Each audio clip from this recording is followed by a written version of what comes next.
nesse meio, existe nesse meio que eu digo, é no meio cristão, em geral, uma espiritualidade que raciocina da seguinte maneira, especialmente entre as igrejas históricas, as mais tradicionais.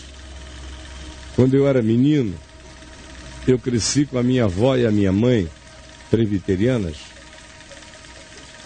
dizendo Caio Fábio, Sueli, Luiz. Ainda não tinha Aninha. Ela nasceu quando eu já tinha 10 para 11 anos. Então, éramos nós três em Manaus ainda. Venham para o cultinho doméstico. Todo dia tinha um cultinho doméstico. Rapaz, você está no meio de uma pipa, ou em cima de uma goiabeira, jogando uma peladinha, jogando uma bola do lado de lá no quintal com a moçada cheia de ceroto, aquela maravilha, se sentindo o máximo com a bola, correndo. Aí é o cultinho. Aí lá saía minha avó, vamos, vocês são crentes. Aí, pelo amor de Deus, não fala isso, um bando de amigo. Vocês são crentes, para com isso, velhinha. Eu sou só menino, para com isso. Aí entrava. Aí lá, um lia um salmo, outro lia um evangelho, aí um outro fazia a oração. E ela e mamãe ali davam uns conselhos. E era a ordem unida do dia da casa, eram os conselhos delas em nome de Jesus pra gente. Era que hora do dia isso? Variava. Variava. Era quando elas estavam mais tranquilas. Tava na telha. Assim. Quando elas estavam mais tranquilas, não importava o que a gente estivesse fazendo. Aí chamavam. Era um saco. Depois eu fiquei recente, eu me lembro que eu ia para casa de alguns amigos cristãos da Igreja Presbiteriana Betânia na década de 60, lá em São Francisco, em Niterói, e a gente também numa maior bola, futebol, brincadeira, às vezes beijinho com as irmãs deles, chamavam para o cultinho doméstico. Era um outro corta-tesão desgraçado. Eu já vi o culto doméstico fazer um bocado de menino dizer, no dia que eu tiver independência, eu nunca mais boto o pé em nada disso. Porque era muita opressão. E para você se disfarçar, porque muita gente não queria ficar pagando uma de revoltado, junto ao pai nem à mãe. Então se submetiam. Mas com ódio. Ódio. E aconteciam coisas patéticas. Por exemplo, um amigo meu me disse que a família dele, eu conheço a família inteira, aliás, a família inteira me contou isso, porque se tornou folclore depois que eles cresceram e se tornaram adultos, o culto doméstico da família dele. O pai era muito Caxias, acordava aquele bando de 7 ou 8 filhos às 5 horas da manhã. Ixi. Para fazer um culto doméstico que durava 1 hora, de 5 às 6. Aí os meninos tomavam café juntos com o pai e a mãe, para ir para a escola às 7. Era um rito familiar pesado, militar, que começava às 5 horas, com oração. Aí eles faziam aquela roda, eram 9 ou 10, os pais e mais os filhos, na sala. Aí começavam, lia um texto longo, geralmente era um salmo, e legalistas, o pai e a mãe. Quando chegava na vez do Salmo 119, por exemplo, demorava 1 hora a leitura para ler todo, mas tinha que ler, porque não podia interromper o Salmo.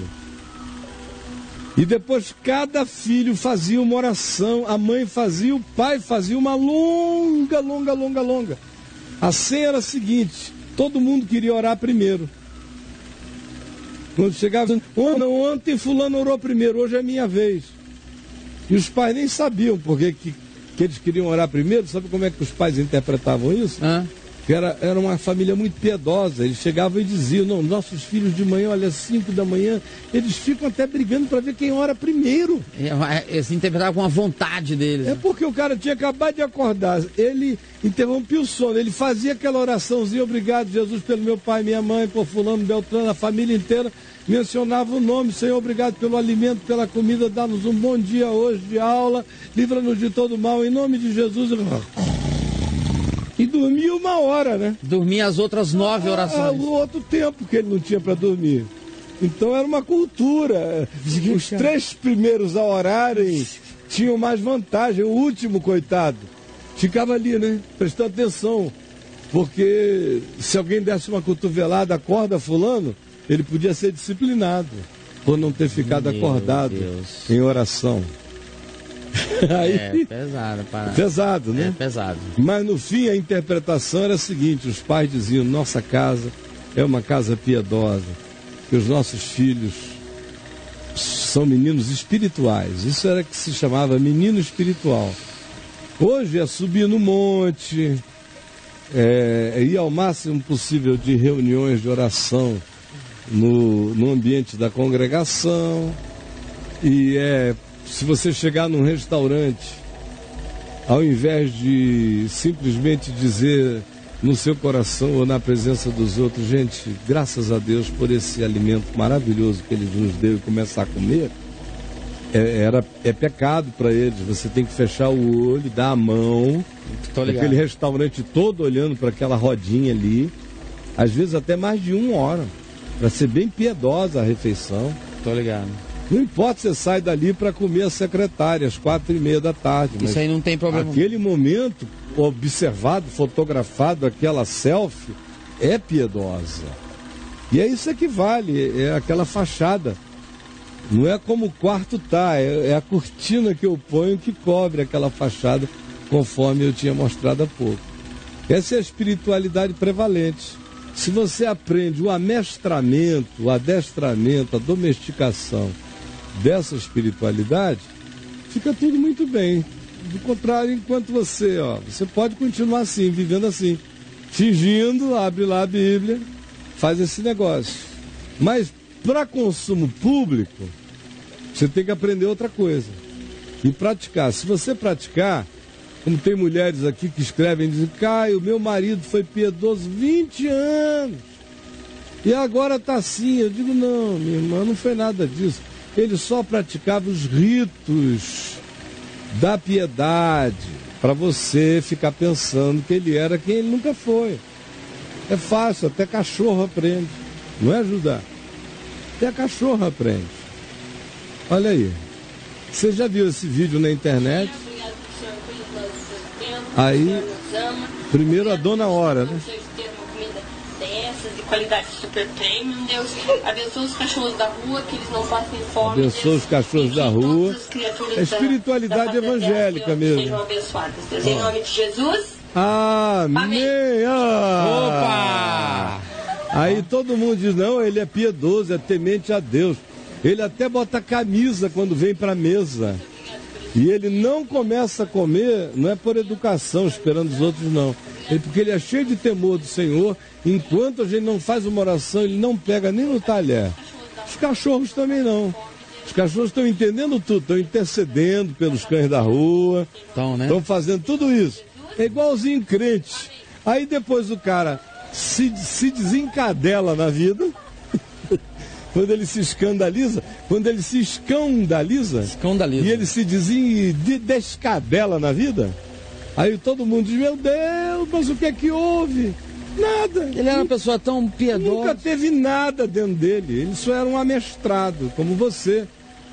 99% dos desviados aqui só se desviaram do amestramento. Pararam de fazer as coisas que o crente amestrado faz. E aí dizem, meu Deus, estou separado de Deus, porque eu estou comendo sem agradecer.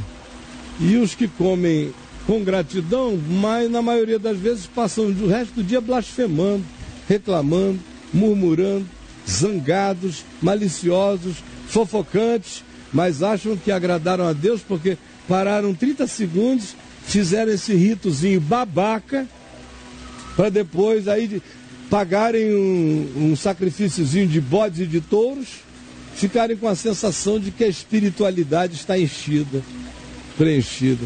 Idiotas! Esse povo honra-me com a fachada, mas o seu coração vive o dia inteiro longe de mim. Você consegue se enxergar na pateticidade ou no mal que você causou a si mesmo e aos outros, praticando essa espiritualidade canina, de amestramento, essa espiritualidade pavloviana, espiritualidade de condicionamento, espiritualidade de rito, de comportamentos exteriores, para consumo de selfie, sem nada no coração.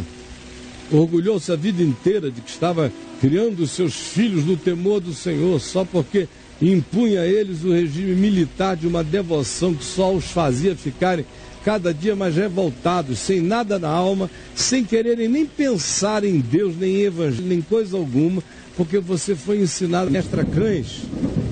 Isso. Quer falar comigo? Você é o pai dessa família, a mãe? Aí, enquanto eles são pequenininhos, dependem, fica todo mundo aí. Na hora que eles criam asas, meu amigo, que os cães criam asas, aí eles se descabelam. E a pessoa diz, mas foi o diabo. Não houve nada, eles não sabiam de nada, não entenderam nada, só frequentaram lugares, cumpriram ritos, fizeram o que vocês mandaram, mas nunca entenderam coisa alguma. E até o que vocês mandaram fazer, eles fizeram sob o peso do trauma e da imposição. Quer falar com a gente? Escreva aqui para nós. Tá cheio de gente assim aqui. Lotado, né, brother? Nó! É o que mais tem. Lotado. É o que mais tem. E quando sai desse condicionamento, não consegue ficar sem isso na mente. O cara entra em pânico. Em delírio extremo. É. Ele fica assim. Ontem nós vimos o caso do cara lá da profecia lá. É. Você viu? Vi. Aquilo é um negócio acachapante. É. Estado mental, né? O estado mental do cara. O cara fica condicionado. E aí, quando ele não tem mais nenhuma razão para fazer isso, parece que cortaram um braço dele, uma perna. Fica angustiado. E quando ele começa a descobrir que tudo aquilo que ele vivenciou era uma mentira enorme, ele põe na conta de Deus. É. Aí Deus não existe. O Senhor deixou isso acontecer comigo, é a primeira fase. A segunda fase é Deus não existe, porque se existisse, não teria deixado eu me enganar acerca dele, tanto quanto eu me enganei ou me deixei enganar. É porque ele aprendeu a adorar um Deus puxa-saco dele. É o grande transferente, jogam tudo isso para lá. E Deus está lá pagando a conta. Sempre. Já não basta ter pago e dito está pago. Os caras querem que ele continue pagando todo dia. Já está pago, o cara ainda está entrando com cheque. Pré-datado.